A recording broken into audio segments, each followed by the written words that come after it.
What's good, YouTube? It's your boy Veon, aka Driz, back with another lit reaction video today, man. Today we got the last video of the day, the Darkside of Jay-Z and Beyonce, Conspiracies Explained, Hip Hop Daily. Shout out to Hip Hop Daily. And if y'all know Beyonce and Jay-Z, they're a part of a Freemason group. They're part of whatever people call whatever. They just don't. They do whatever they want. They believe in who they want to believe in, basically. So, we finna get straight to this. Like, share, comment, subscribe. I'm not exposing nobody, not doing nothing. I'm just watching the video. I don't care for none of it, because all I got is God. And God is here for me. He's here for me. That's all I got. That's all I gotta say. But again, comment, let me know what y'all think about this video. Let's get straight to this, man. Like, share, comment, subscribe. Follow me on my socials. Once again, as y'all seen it pop up, turn that bell on. Let's get straight to this, man. Your boy Ty, we finna turn up. Come on. Let's get it. Let's turn up in this bitch. Yeah. Difference between a service animal and an emotional support. So we have another. Well, a service animal has to go through long and expensive training so it can work. Jay-Z and Beyonce are the biggest power couple in the game, but there are some shocking rumors behind all the success. And today we're breaking down why so many people are terrified of them. In 2024, Diddy was all over the headlines after he got caught up in one of the craziest cases in rap history. And then Jay-Z and Beyonce got dragged into it as well. In December 2024, news broke that Jay-Z was being accused of raping a 13-year-old with Diddy back in 2000. According to the lawsuit, Diddy and Jay-Z raped the girl after the MTV Video Music Awards at a house party. The girl's name hasn't been released, but the victim said she went to the party after the VMAs but didn't have a ticket. She started talking to limo drivers around the spot, and one of them allegedly told her that she fit what Diddy was looking for. The driver left and drove Diddy to the after party, then he came back and picked the girl up. She was allegedly taken to a White House and had to sign a non-disclosure agreement to make sure she didn't talk about what she saw at the party. When she finally got inside, the girl was given a drink that made her feel woozy, so she went to another room to lay down. Then while she was away from the rest of the party, Diddy, Jay, and another female celebrity attacked her. Diddy and Jay allegedly took turns raping her while the female celebrity watched. After that,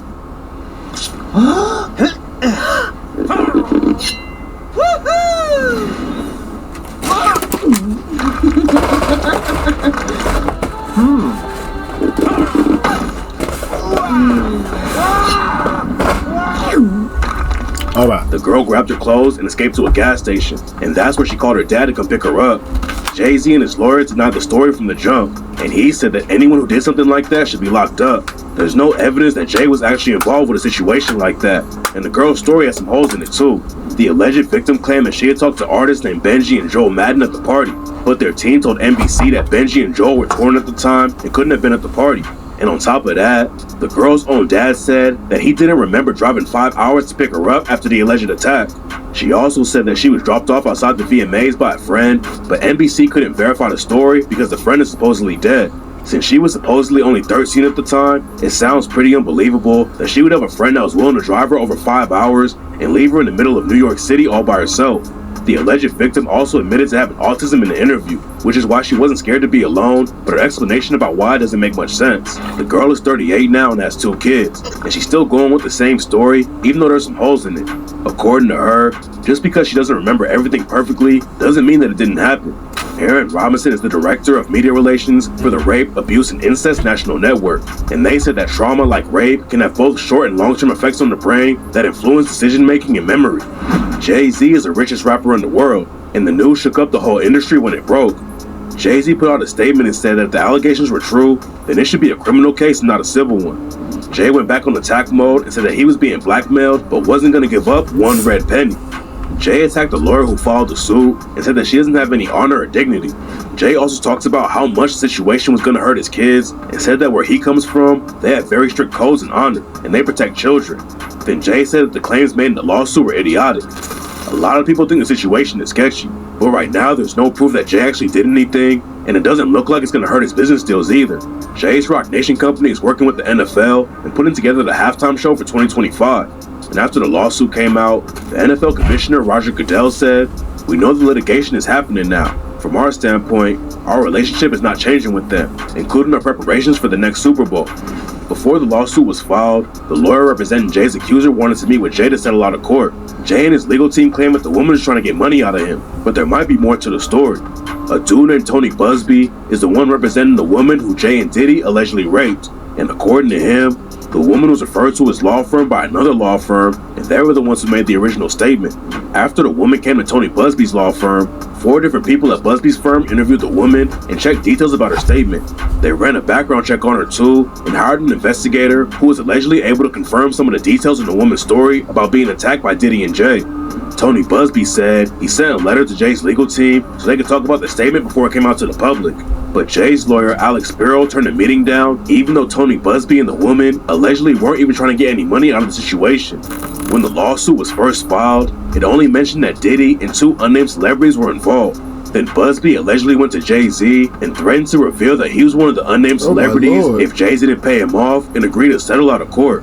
When Jay-Z refused to pay, Busby went public with the accusations. Jay-Z's lawyers immediately filed a motion to have the case dismissed and cited Busby's past history of extorting clients as evidence of why the accusations are fake.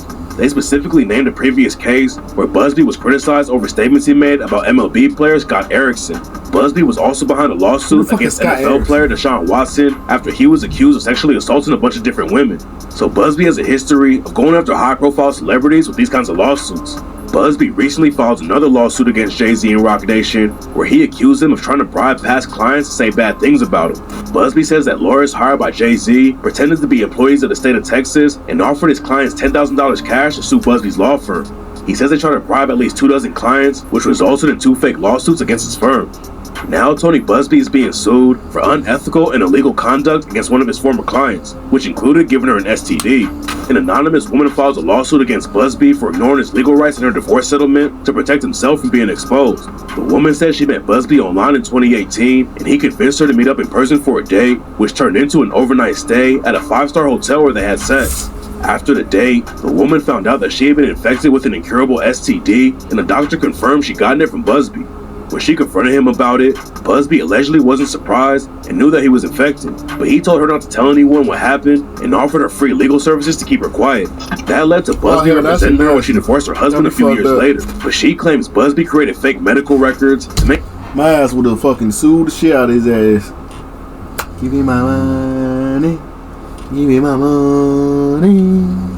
Make it look like she got the STD from her husband, not him. Busby then sent a demand letter to the husband, accusing him of infecting his client to pressure him to settle. The plan allegedly backfired because the husband requested more info on Busby, which made Busby pressure his client to settle because he was afraid he would get exposed for faking documents and giving her an STD. So she was forced to settle at a major financial loss. She also accused Busby of assaulting her at a bar in NYC. The victim said she was out drinking with a friend when Busby came to meet them. When he saw her talking to someone else, Busby started to get jealous and smashed her drink into her face, causing her to chip a tooth. Busby claims the accusations against him are completely false and that it's all part of a conspiracy led by Jay-Z to discredit him. He claims that the victim came to him looking for $20 million and threatened to trash his reputation if he didn't pay. At this point, it's hard to know what's true and what's not, but it doesn't look like the beef between Jay-Z and Tony Busby is going to end anytime soon.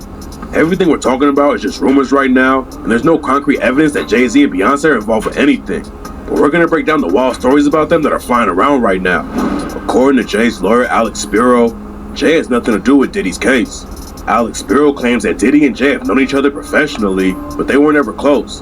A lot of people are calling cap on that claim though, because Jay-Z and Diddy both came up in the New York rap scene at the same time and are rocking with a lot of the same people.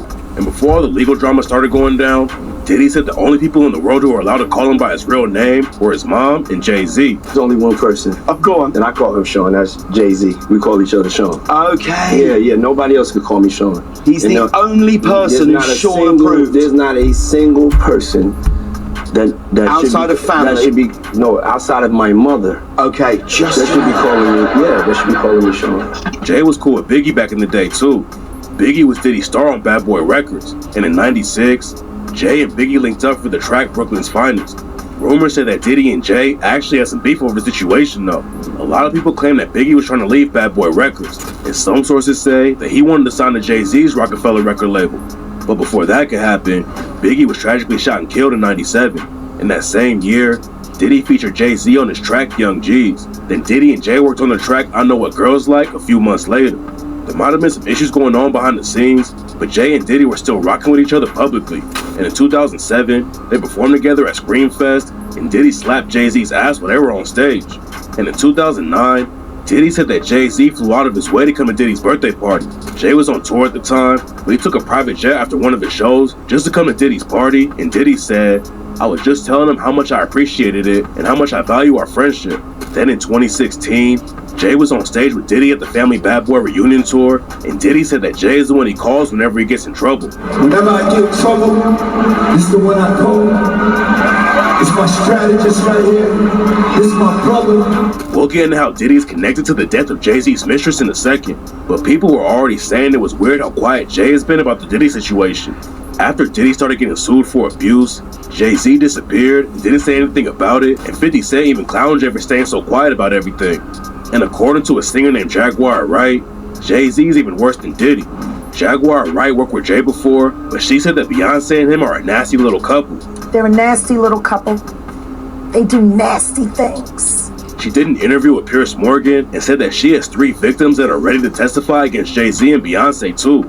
I have 3 victims right now who are willing to give testimony about not only what Mr. Carter has done to them, but his wife as well. Piers Morgan has a huge platform, and nobody knew Jaguar Wright was going to come on the show and drop bombs like that. Jaguar didn't give any evidence to prove what she was saying, so Piers Morgan ended up having to delete the interview from his show and send an apology to Jay-Z and Beyonce. Well, last week I interviewed Jaguar Wright, a singer-songwriter who's made claims about Diddy for years. Well, Jaguar Wright unexpectedly made several serious allegations about Jay-Z and Beyonce during that interview. As I said in the moment, they were not present to respond or defend themselves. Damn, we have to apologize for that lawyers shit. contacted us to say that those claims were totally false and have no basis in fact, and we've therefore complied with a legal request to cut them from the original interview. Editing interviews is not something we do lightly at a show called Uncensored.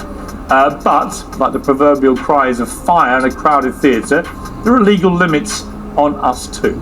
We apologize to Jay-Z and Beyonce. Jaguar Wright also made a crazy claim that Jay-Z and Beyonce were involved with the death of Aaliyah. People on planes while they're unconscious, just like Aaliyah got on that plane. Paying your bills on time raises your credit score, right? Wrong. In fact, this is one of the 3 unconscious. There's a lot of things that people don't want to talk about. But before we get into her suspicious death, you gotta know the weird history between Jay-Z and Aaliyah. Aaliyah was a singer who started in the music industry as a kid and signed her first label deal when she was only 12 years old. Scoring a record deal at 12 is a big success, but it also led to Aaliyah being abused by Jay-Z's homie, R. Kelly. R. Kelly met Aaliyah when she was 12 and he was 24. R. Kelly became her mentor and wrote her first album, Age Ain't Nothing But a Number, but he was raping her almost the entire time. And in '94, R. Kelly married her illegally when Aaliyah was 15 and he was 27. R. Kelly's tour manager testified that he bribed the government worker $500 to get Aaliyah a fake ID so R. Kelly could marry her, and prosecutors said R. Kelly wanted to marry her so he wouldn't get booked for having sex with a minor. Everyone found out about the illegal marriage later on, and Aaliyah completely cut R. Kelly out of her life after the marriage was reversed. People knew that R. Kelly was creeping on minors, but Jay-Z stayed cool with him and they released 2 albums together.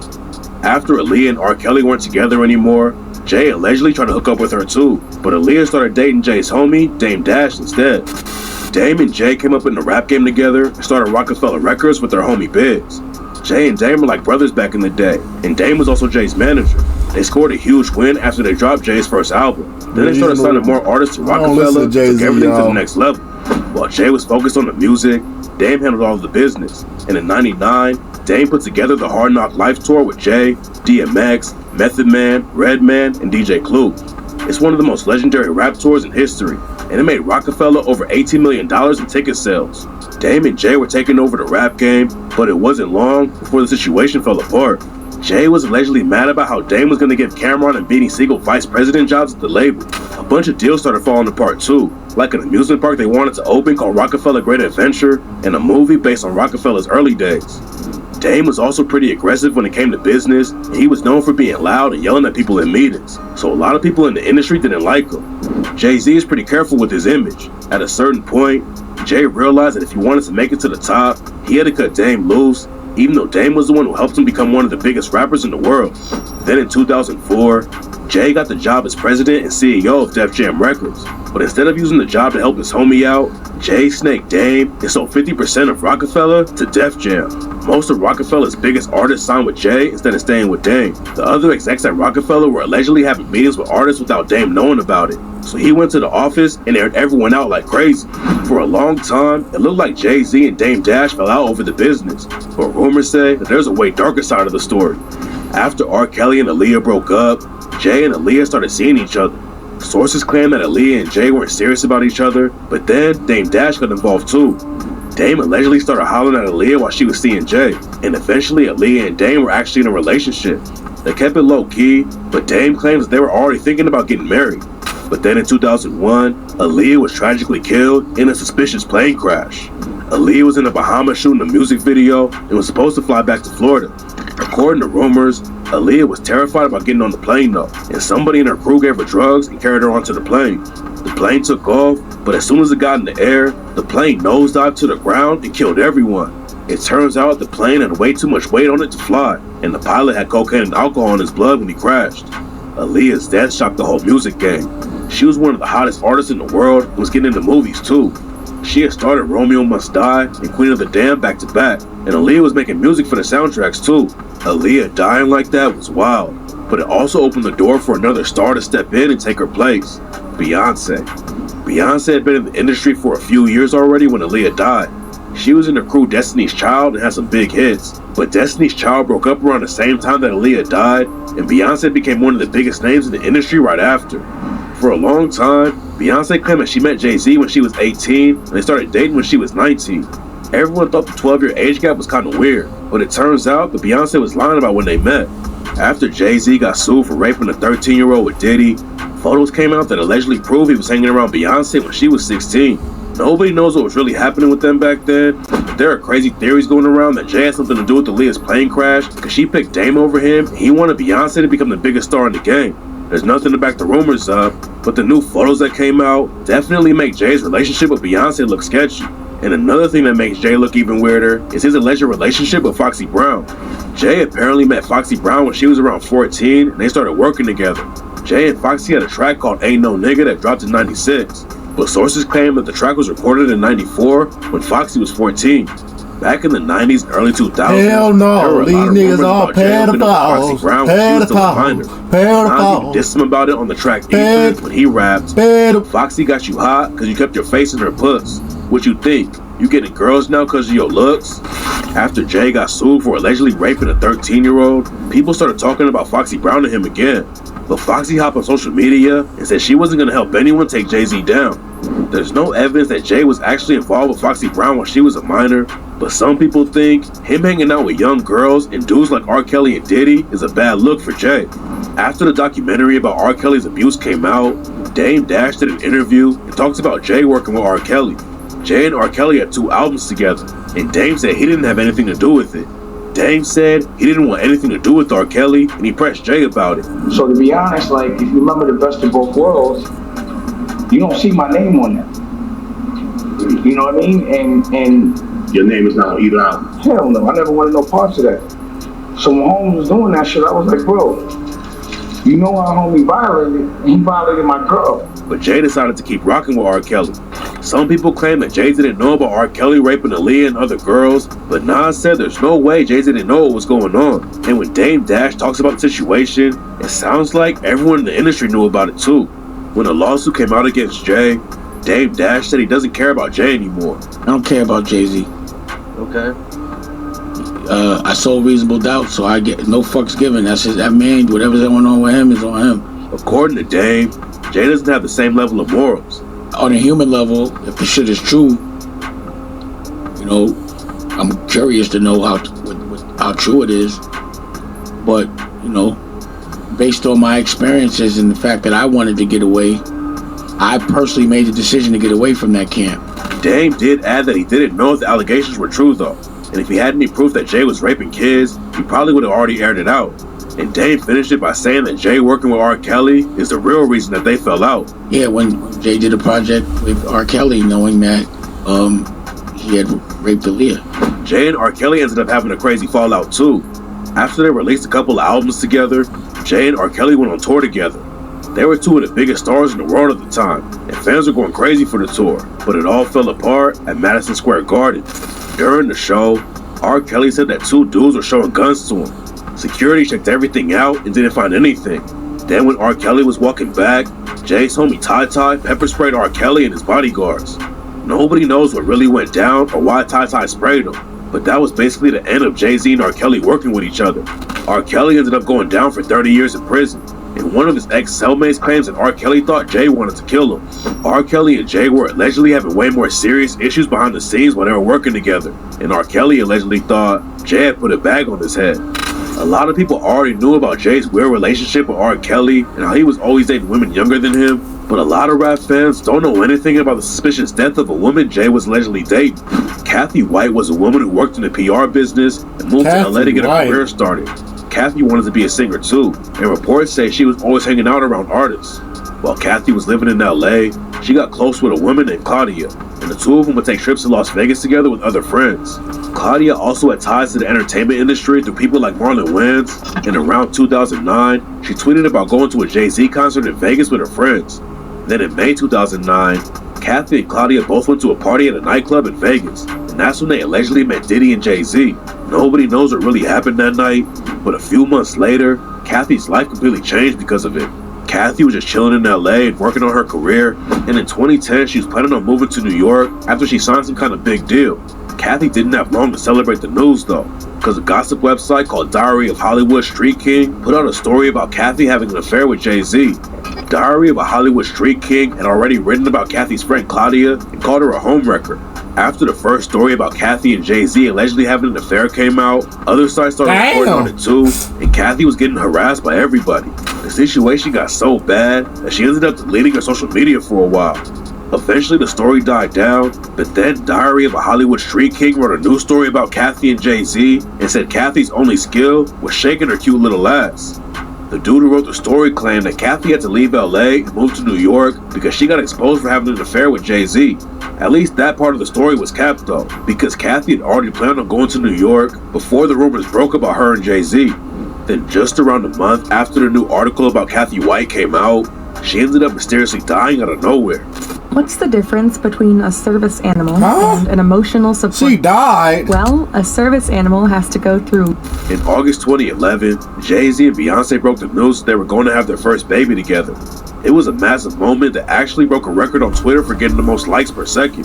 Then just a few days later, Kathy White's friends started tweeting at each other about something serious. And after that, gossip sites confirmed that Kathy had tragically died from a brain aneurysm. After that, Kathy White's friends started tweeting at each other about something serious. And after that, gossip sites confirmed that Kathy had tragically died from a brain aneurysm at just 28 years old. When people found out that Jay's alleged mistress died at the same time as the pregnancy announcement, rumors started flying that he was involved with the situation. There's no concrete proof that Jay had something to do with it, but people pointed out how similar it was to Diddy's ex, Kim Porter, dying. Diddy and Kim Porter started dating way back before Diddy took over the game with Bad Boy Records. They had kids together and were always on and off again. Then in 2018, she suspiciously died out of nowhere. According to reports, Kim got sick with the flu and it turned to pneumonia. Then Diddy allegedly hired a private nurse to take care of Kim, and rumors say that the nurse didn't give Kim the medicine that she needed to get better. Kim tragically died right after she got sick, and rumors have been flying for years that Diddy has something to do with it. Kim's ex, Albie Shore, claims there's more to the story. And Donald Trump Jr. told DJ Academics, my ex-wife actually she was a model in New York, and she was really good friends with Kim Porter, who was Diddy's wife, the one who died at 47 from pneumonia. And it was like, that's and when that happened, she called me, and this was a couple of years ago now, maybe not even, a couple of years ago, and she called me like, something's up with that. I go, what do you mean? She's like, oh dude, Kim used to tell me it was a bad, there was a lot of weird shit that I didn't even know that, but they were they'd do photo shoots together or whatever. They were sort of friendly. They'd hang out. We'd see them out downtown, and I'd hang out with her. Not so much with Dad. I think it was already sort of over there, but she was really afraid of him. The whole situation was really sketchy, and some people think that Jay and Diddy were both involved with getting people killed, even though there's no concrete evidence that ties into anything. But it's not just random people who think Jay has killers on the payroll. Back in 2016, Kanye West was on tour, and he asked Jay-Z to call him instead of killing him. Jay-Z called me. Hey, Mark, Jay-Z, I know you got killers. Please don't sit around my head. Just call me. Ye was kind of going off the deep end and was put into a psychiatric hold around the same time. A woman named Liz Crokin also thinks that Kanye was actually afraid of Jay-Z though. She said that when Kanye was talking about Jay-Z having killers, he was talking about the people who killed Kathy White. There's no evidence that Kathy was actually murdered, but Jaguar Wright claims that Kathy was murdered by a woman and that Diddy has a video of it. Kathy White's true killer is going to be unveiled.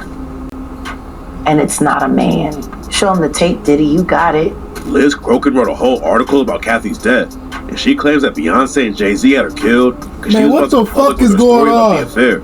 Liz Crokin and Jaguar Wright definitely aren't the most reliable sources, but there's a lot of weird things about the Kathy White situation. And now, people are connecting Beyonce's lyrics to the situation too. Like on her track Daughter, where she said, "Your body laid out on these filthy floors. Your blood stains on my custom coutures. Bathroom attendant let me right in. She was a big fan. I really try to stay cool, but your arrogance disturbed my solitude. Now I ripped your dress and you're all black and blue. Look what you made me do." There have also been rumors about Jay-Z and Beyonce being part of the Illuminati for years. A lot of it started because of Jay always throwing up a diamond hand sign. The sign is supposed to represent Rockefeller, but some people think it's actually an Illuminati triangle. And according to Kanye, Jay is being controlled by the elites. They can control Jay-Z and Beyonce. I know you, man. But they can't control me. The rumors were so popular that Jay-Z and Beyonce both talked about it in the music. Like on the track Freemason, when Jay rapped, "Niggas couldn't do nothing with me. They put the devil on me. I'd have preferred niggas to squeeze the metal on me. Rumors of Lucifer, I don't know who to trust. Whole world want my demise. Turn the music up."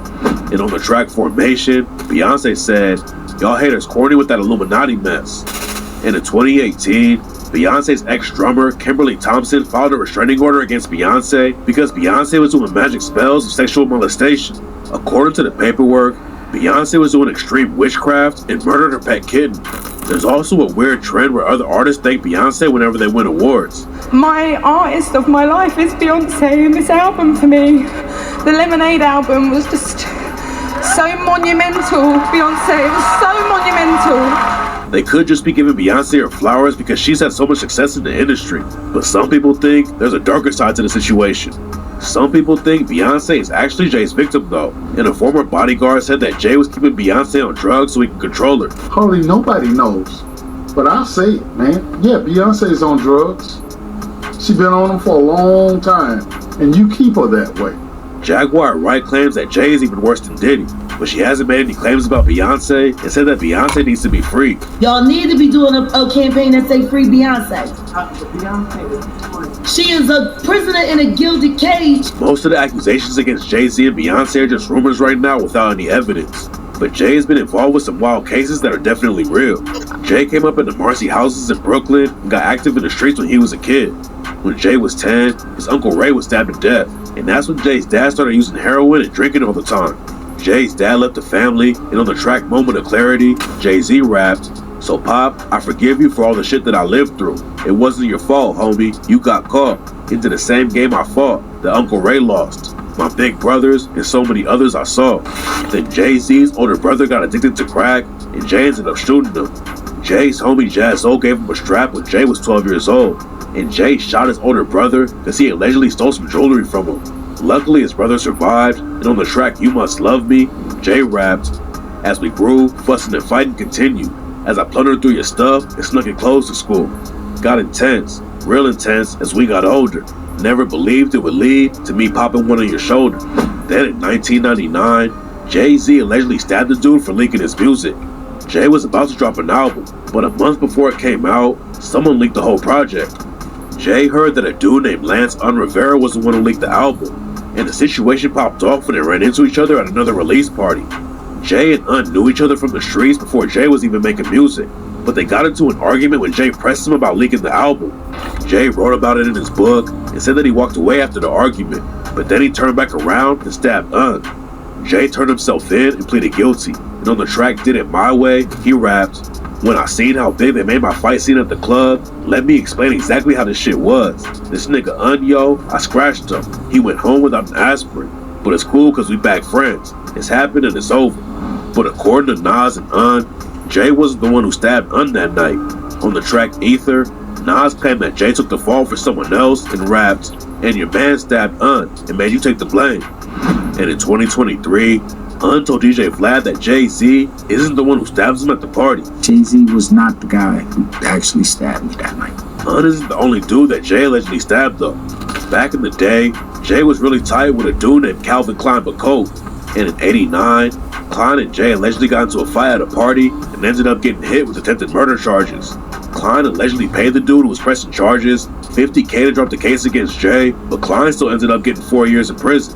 At the end of the day, most of the theories about Jay-Z and Beyonce don't have any evidence, but there are definitely some sketchy things about their relationship and a lot of the people around them. But if Jay is actually involved with the Diddy situation, we'll have real proof about it when the case goes to trial. Jermaine struggled for years with dental issues. Alright, y'all. What y'all think, man? Y'all think all this stuff true? At least some of it true. You know, I ain't gonna say all of it, you know. But most, I feel like most of it true, you know. You know? Especially the Freemason shit, you know. Little symbol and shit. I feel like most of that true, you know. I don't know about all these allegations and other shit, though. Y'all let me know in the comments what y'all think. Let me know, man. Let me know. Shit. But hey, like, share, comment, subscribe. Comment videos y'all wanna react to. Let me know in the comments what y'all think of this video. Turn that bell on. Follow me on all my socials, man. And I'll catch y'all in the next video, man. I love y'all. I'm finna go to bed. Hey, again, that's up. It's out. Peace.